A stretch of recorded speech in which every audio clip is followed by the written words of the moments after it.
ఓం సాయిరామ్. ఓం శ్రీ సాయినాథాయ నమః. ఓం శ్రీ సాయి పరబ్రహ్మణే నమః.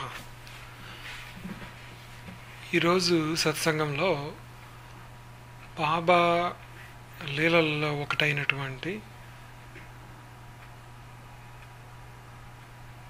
బాబా శయనం, చెక్క బల్ల మీద చెక్క మీద బాబా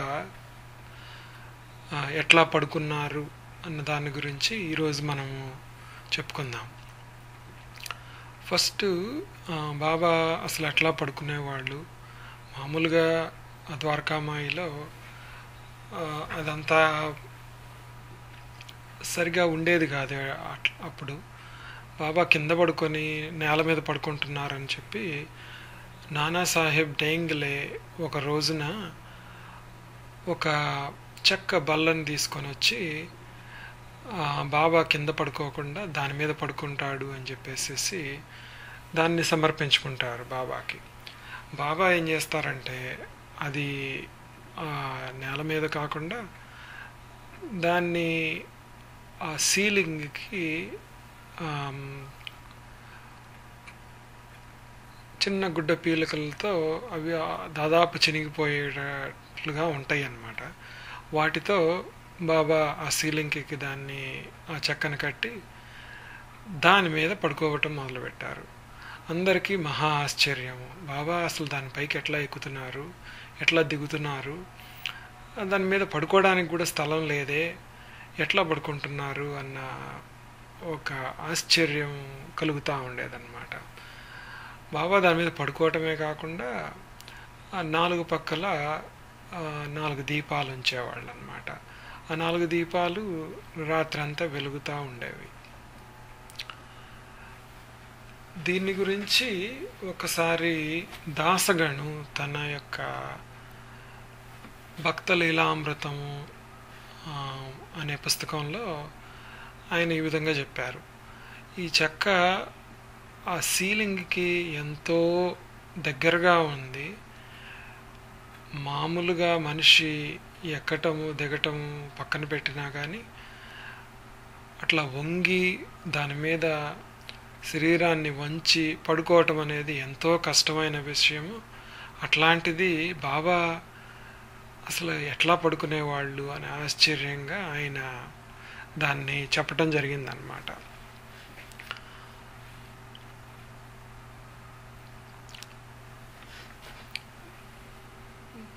బాబా ఇట్లా అందరూ వచ్చి చూడటం మొదలుపెట్టి చూస్తూ ఉంటే అది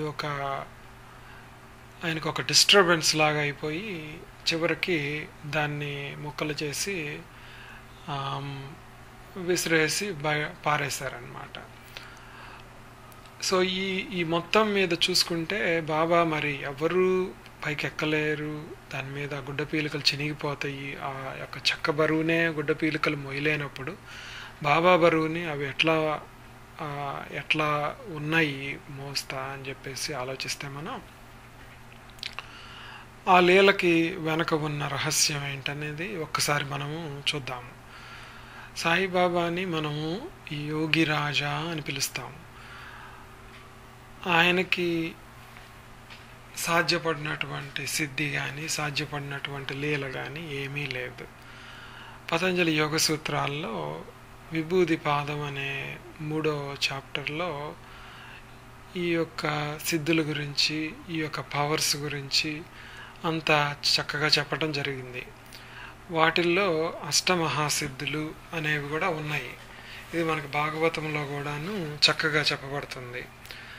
ఈ అష్టమహాసిద్ధులు అనేవి ఏమిటంటే అణిమ, గరిమ, లగిమ, ప్రాప్తి, ప్రకామ్య, ఈసిత్వ, వసీత్వ, కామావసాయత అని ఇట్లా 8 ఉన్నాయన్నమాట.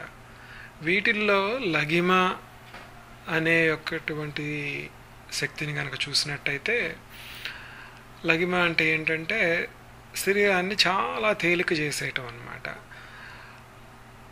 అస్సలు ఏమి వెయిట్ లేకుండా దాదాపు దూది పింజే వలె కాటన్ లాగా ఉండిపోవటం అన్నమాట. అట్లానే సాయి సచ్చరితలో అనిమా గురించి కూడా కొద్దిగా చెప్పబడింది. అణిమ బాబా చాలాసార్లు అణిమ శక్తిని కూడా ప్రదర్శించారు. మనం గనక హనుమంతుడిని చూసినట్టయితే ఆయన ఈ యొక్క అణిమ, ఈ అష్టమహాసిద్ధుల్ని ఒక్కొక్కసారి ఆయన కూడా చూపించవలసి వచ్చింది.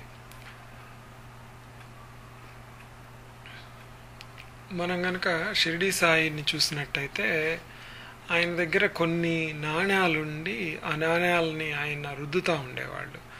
ఇది శ్యామాది, ఇది కాకాది, ఇది నానాది అని చెప్పేసి వాళ్ళ యొక్క ఎవరు చూడనప్పుడు ఇట్లా రుద్దుతూ ఉండేవాళ్ళు అని చెప్పేసి చెప్పబడుతుంది.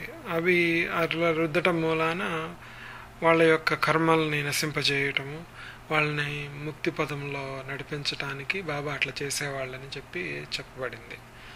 అట్లానే నానాసాహెబ్ డేంగ్లే ఆ యొక్క చెక్కని బాబాకి బహుకరించి ఆ చెక్క మీద బాబా పడుకుంటే ఆ డేంగ్లే మహానుభావుడికి ఎంతటి భాగ్యమో ఒక్కసారి ఆలోచించండి.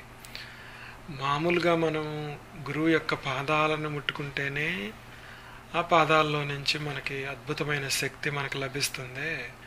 అట్లాంటిది గురువు యొక్క శరీరం అంతా ఆ యొక్క చెక్క మీద ఉండి ఆ 4 వైపులా 4 దీపాల నుంచి అంటే ఇదంతా చూస్తే ఏంటంటే నానాసాహెబ్ డేంగ్లే యొక్క కర్మలను నశింపజేసి 4 దీపాలతో అజ్ఞానాన్ని నశింపజేయడానికి బాబా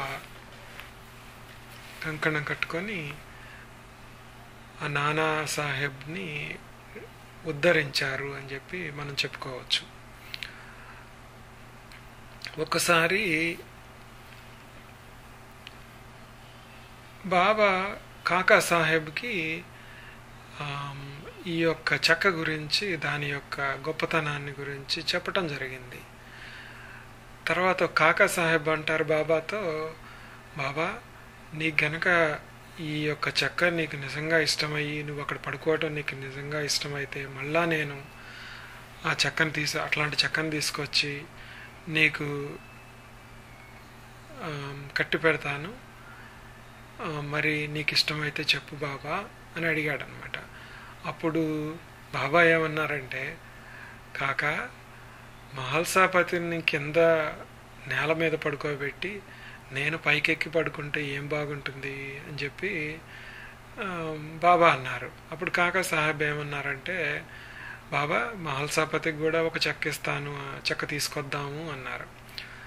అప్పుడు బాబా నవ్వుతూ మహల్సాపతిని ఒక రకంగా వెక్కిరిస్తూ, మహల్సాపతి కింద ఉండే నిద్రపోకుండా ఉండలేడు, అట్లాంటిది చెక్క ఎక్కగలిగినటువంటి శక్తి ఎక్కడుంది మహల్సాకి? లేదు. నేనెప్పుడు నిద్రపోకుండా నా గుండెల మీద చెయ్యి పెట్టి ఉండమని చెప్పి నేను రాత్రిళ్ళు చెప్తే తను మధ్యలో నిద్ర పోతూ ఉండేవాడు. సో నిద్రపోయినప్పుడు, ఓ భగత్ లే, పైకి లే, నిద్రపోవద్దు అని చెప్పి నేను గట్టిగా చెప్తే అప్పుడు లేచేవాడు. సరిగా కూర్చోవటమే చేతకానటువంటి మహల్సాకి ఈ చెక్క పైకెక్కి పడుకోవటం అనేది సాధ్యపడుతుందా కాక అని చెప్పి బాబా నవ్వుతూ అన్నారు. అట్లానే బాబా అప్పుడు ఒకటి మాట కూడా అన్నారు, ఏంటంటే మనది ఏదైతే ఉందో మన దగ్గరే ఉంటుంది, అది వేరే వాళ్ళదైతే వేరే వాళ్ళ దగ్గర ఉంటుంది అని అట్లా బాబా చెప్పారన్నమాట. ఈ రకంగా ఈ యొక్క సిద్ధిని బాబా ప్రదర్శించి నానాసాహెబ్ డేంగ్లేని అది చూసిన వాళ్ళందరినీ ఉద్ధరించారు అని చెప్పి మనం చెప్పుకోవచ్చు.